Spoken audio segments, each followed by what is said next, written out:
ब्रह्माजी से राजा के लिए शिकायत करना। मिथिलापति ने पूछा, ब्रह्मन, जब वैशाख मास के धर्म अतिशय सुलभ पुण्यराशि प्रदान करने वाले भगवान विष्णु के लिए प्रीतिकारक चारों पुरुषार्थों की तत्काल सिद्धि करने वाले सनातन और वेदोक्त हैं, तब संसार में उनकी प्रसिद्धि कैसे नहीं हुई? श्रुतदेव जी ने कहा, राजन, इस पृथ्वी पर लौकिक कामना रखने वाले ही मनुष्य अधिक हैं। उनमें से कुछ राजस और कुछ तामस हैं। वे लोग इस संसार के भोगों तथा पुत्र पौत्रादि संपदाओं की ही अभिलाषा रखते हैं। कहीं किसी प्रकार कभी बड़ी कठिनाई से कोई एक मनुष्य ऐसा मिलता है जो स्वर्गलोक के लिए प्रयत्न करता है, और इसीलिए वह यज्ञ आदि पुण्यकर्मों का अनुष्ठान बड़े प्रयत्न से करता है, परंतु मोक्ष की उपासना प्रायः कोई नहीं करता। तुच्छ आशाएं लेकर बहुत से कर्मों का आयोजन करने वाले लोग प्रायः काम्य कर्मों के ही उपासक हैं। यही कारण है कि संसार में राजस और तामस धर्म अधिक विख्यात हो गए, परंतु सात्विक धर्मों की प्रसिद्धि नहीं हुई। ये सात्विक धर्म भगवान विष्णु को प्रसन्न करने वाले हैं, निष्काम भाव से किए जाते हैं और इहलोक तथा परलोक में सुख प्रदान करते हैं। देवमाया से मोहित होने के कारण मूढ़ मनुष्य इन धर्मों को जानते ही नहीं हैं। पूर्वकाल की बात है, काशीपुरी में कीर्तिमान नाम से विख्यात एक चक्रवर्ती राजा थे। वे इक्ष्वाकुवंश के भूषण तथा महाराज नृग के पुत्र थे। संसार में उनका बड़ा यश था। वे अपनी इंद्रियों पर और क्रोध पर विजय पा चुके थे। ब्राह्मणों के प्रति उनके मन में बड़ी भक्ति थी।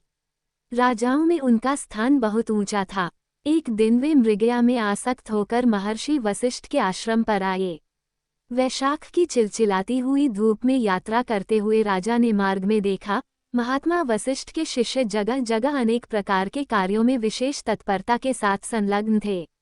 वे कहीं पौंसला बनाते थे और कहीं छाया मंडप, किनारे पर झरनों के जल को रोककर स्वच्छ बावली बनाते थे। कहीं वृक्षों के नीचे बैठे हुए लोगों को वे पंखा डुलाकर हवा करते थे, कहीं ऊख देते, कहीं सुगंधित पदार्थ भेंट करते और कहीं फल देते थे। दोपहरी में लोगों को छाता देते और संध्या के समय शरबत। कोई शिष्य घनी छाया वाले वन में झाड़ बुहार कर साफ किए हुए आश्रम के प्रांगणों में हितकारक बालुका बिछाते थे और कुछ लोग वृक्षों की शाखा में झूला लटकाते थे। उन्हें देखकर राजा ने पूछा, आप लोग कौन हैं? उन्होंने उत्तर दिया, हम लोग महर्षि वशिष्ठ के शिष्य हैं। राजा ने पूछा, ये सब क्या हो रहा है?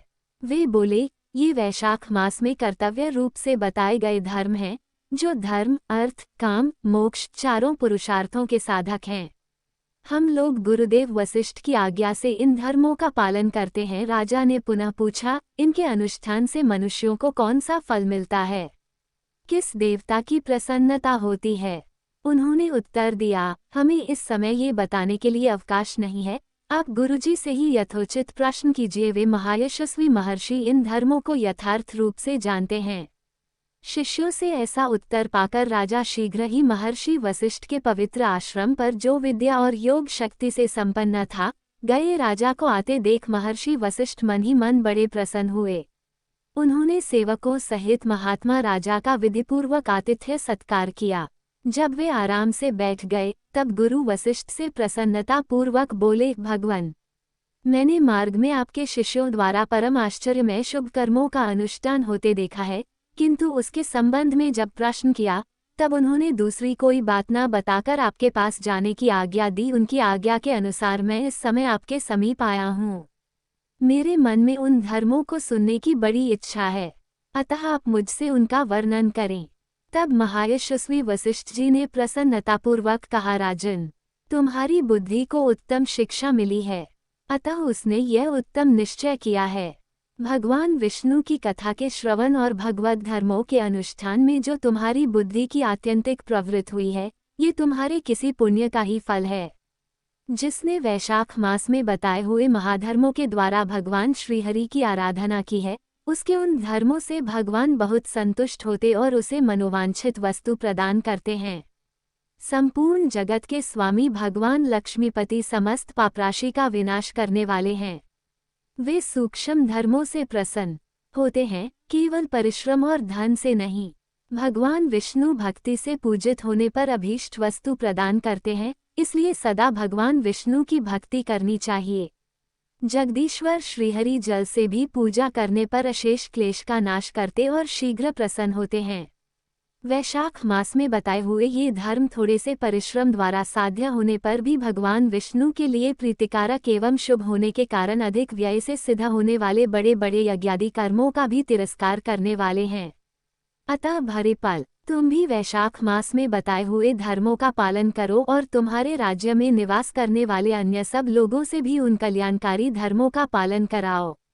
इस प्रकार से वैशाख धर्म के पालन की आवश्यकता को शास्त्रों और युक्तियों से भली भांति सिद्ध करके वशिष्ठ जी ने वैशाख मास के सब धर्मों का राजा के समक्ष वर्णन किया। उन सब धर्मों को सुनकर राजा ने गुरु का भक्ति भाव से पूजन किया और घर आकर वे सब धर्मों का विधिपूर्वक पालन करने लगे। देवाधिदेव भगवान विष्णु में भक्ति रखते हुए राजा कीर्तिमान देवेश्वर पद्मनाभ के अतिरिक्त और किसी देवता को नहीं देखते थे।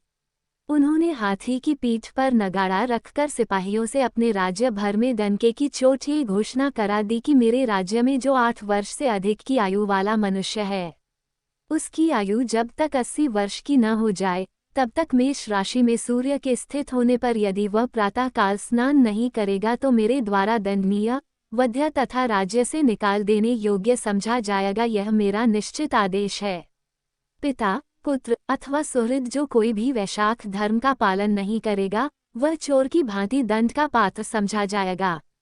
प्रातःकाल शुभ जल में स्नान करके श्रेष्ठ ब्राह्मणों को दान करना चाहिए। तुम सब लोग अपनी शक्ति के अनुसार पौंसला और दान आदि धर्मों का आचरण करो।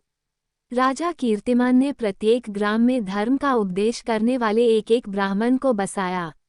5-5 गांवों पर एक एक ऐसे अधिकारी की नियुक्ति की जो धर्म का त्याग करने वाले लोगों को दंड दे सके।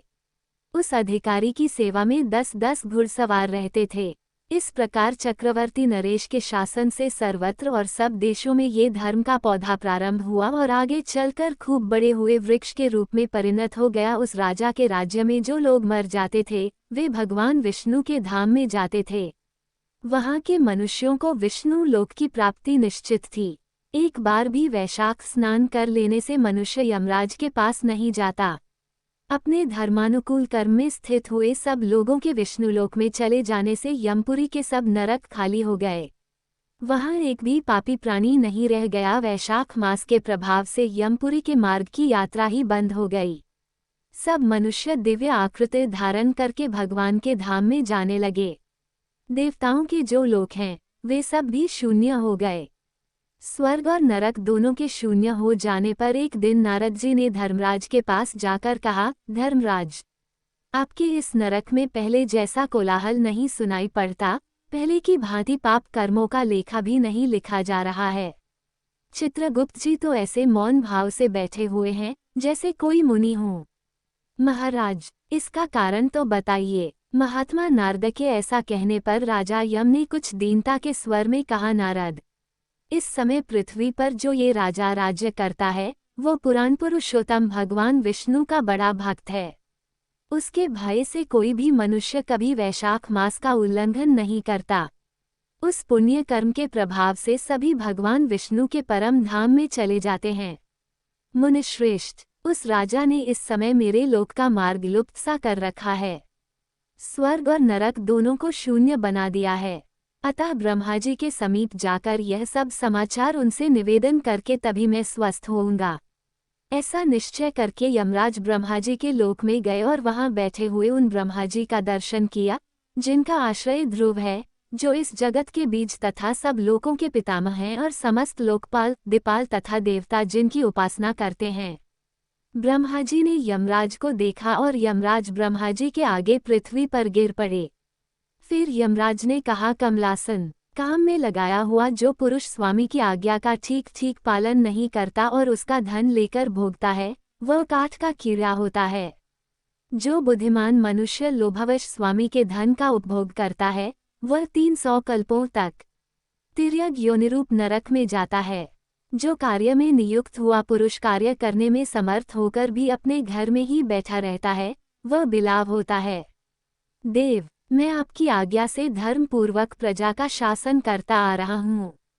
मैं अब तक मुनियों और धर्मशास्त्रों के कथनानुसार पुण्यात्मा को पुण्य के फल से और पापात्मा को पाप के फल से संयुक्त किया करता था, परंतु अब आपकी आज्ञा का पालन करने में असमर्थ हो गया हूँ। कीर्तिमान के राज्य में सब लोग वैशाख मासोक्त पुण्य कर्मों का अनुष्ठान करके पितरों और पितामहों के साथ वैकुंठ धाम में चले जाते हैं। उनके मरे हुए पितर और मातामह आदि भी विष्णुलोक में चले जाते हैं। इतना ही नहीं, पत्नी के पिता श्वशुर आदि भी मेरे लेख को मिटाकर विष्णुलोक में चले जाते हैं। देव, बड़े बड़े यज्ञों द्वारा भी मनुष्य वैसी गति नहीं पाता है जैसी वैशाख मास में मिल रही है। संपूर्ण तीर्थों से, दान आदि से, तपस्याओं से, व्रतों से अथवा संपूर्ण धर्मों से युक्त मनुष्य भी उस गति को नहीं पाता जो वैशाख धर्म तत्पर हुए मनुष्य को प्राप्त हो रही है। वैशाख में प्रातःकाल स्नान करके देवपूजन, मास महात्म्य की कथा का श्रवण तथा भगवान विष्णु को प्रिय लगने वाले तदनुक्रूर धर्म का पालन करने वाला मनुष्य एकमात्र विष्णु लोक का स्वामी होता है। और जगतपति भगवान विष्णु के लोक की तो मेरी समझ में कोई सीमा ही नहीं है, क्योंकि सब ओर से कोटि कोटि प्राणियों का समुदाय वहां पहुंच रहा है तो भी वह भरता नहीं है। इस संसार में पवित्र और अपवित्र सभी लोग राजा की आज्ञा से वैशाख मास के धर्म का पालन करके विष्णुलोक को जा रहे हैं। लोकनाथ, उसकी प्रेरणा से संस्कारहीन मनुष्य भी वैशाख स्नान मात्र से वैकुंठ धाम में चले जाते हैं। वह केवल भगवान विष्णु के चरणों की शरण लेने वाला है, जान पर वह समस्त संसार को विष्णुलोक में पहुंचा देगा।